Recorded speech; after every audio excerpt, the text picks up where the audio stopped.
आज के वीडियोस में हम बात करने वाले हैं मेंडल्स लॉज ऑफ इनहेरिटेंस की, जिनको हम लॉ ऑफ इनहेरिटेंस भी कहते हैं। पहली बात, मेंडल ने पास्टुलेट्स दिए थे, लॉ कभी नहीं दिए थे।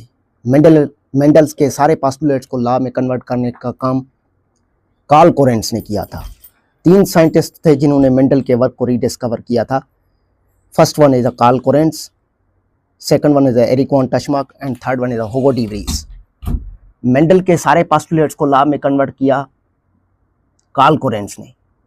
उसी हिसाब से मेंडल के 3 लॉ बने। First law of dominance, second law of segregation और law of purity of gametes and third law of independent assortment. First law of dominance, the character which express itself in F1 generation is called dominant character and the character which does not express itself in F1 generation is called recessive characters। मतलब जब Mendel ने एक टाल plant और dwarf plant को cross किया था तो मेंडल को F1 जनरेशन में एक्सपेक्टेशंस क्या थी, उम्मीदें क्या थी। सबसे पहले उम्मीद ये थी कि मैं एक टाल प्लांट ले रहा हूँ, एक डॉर्फ प्लांट ले रहा हूँ, तो होगा क्या, मेरे F1 जनरेशन में सारे प्लांट मीडियम हाइट के हो सकते हैं। पहली बात ये, या मीडियम हाइट के नहीं भी हुए तो आधे प्लांट टाल होंगे, आधे ड्वार्फ होंगे। ये 2 उम्मीदों के साथ मेंडल ने मोनोहाइब्रिड क्रॉस किया। लेकिन F1 जनरेशन में मेंडल को मिला क्या, सारे टाल प्लांट मिले। तो मेंडल ने कंफ्यूज हुआ और उसको उसके एक्सपेक्टेशंस के हिसाब से रिजल्ट नहीं मिले। तब उसने F2 जनरेशन किया और जब F2 जनरेशन किया तब मेंडल ने बताया, अच्छा जो F2 जनरेशन में कैरेक्टर दिख गया वो डोमिनेंट था और जो नहीं दिखा वो रिसेसिव था।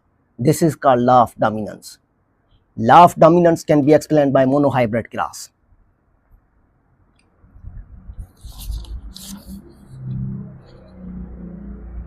Law of dominance is not universally accepted. Law of dominance applicable only on pea plant।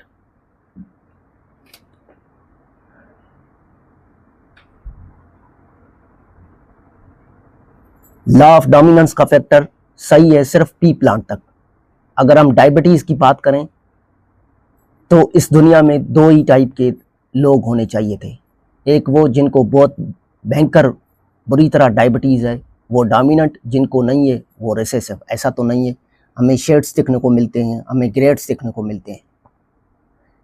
अगर आप स्किन कलर की बात करें तो मेंडल के हिसाब से 2 ही स्किन कलर के लोग इस दुनिया में होने चाहिए थे।